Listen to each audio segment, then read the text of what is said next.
खूप लोकांना ना वाढदिवसात कन्फ्युजन आहे. म्हणजे कधी कुणी 16ला आहे म्हणतं, कधी म्हणजे माझा 17ला आहे म्हणतं, यांचा 16ला आहे का तुमचा, म्हणजे एवढे जवळ येते की सगळ्यांना गोंधळच आहे. तर माझा 16 ऑगस्टला असतो, ह्यांचा 17 ऑगस्टला असतो. म्हणजे ही एक दिवसाने मोठी आहे माझ्यापेक्षा. 16 आधी येतं ना, 17 नंतर येतं.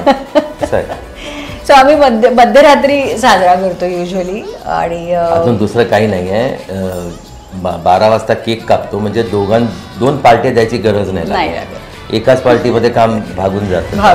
पण हल्ली ऍक्च्युली आहे ना, आम्ही खूप आधी ह्यांना वाढदिवस म्हणजे हे जास्त सोशल आहेत, त्यांना खूप मित्रमंडळी आणि माणसं अशी बरोबर असलेली त्यांच्याबरोबर साजरं करायला त्यांना जेन्युइनली आवडतं. जसं आपण सगळ्यांना माहिती असतं सनसाईन काय असते, तर लिओ सनसाईन आहे. आमच्या दोघांच्याही लिओ आहे, कारण 16 आणि 17 ऑगस्ट.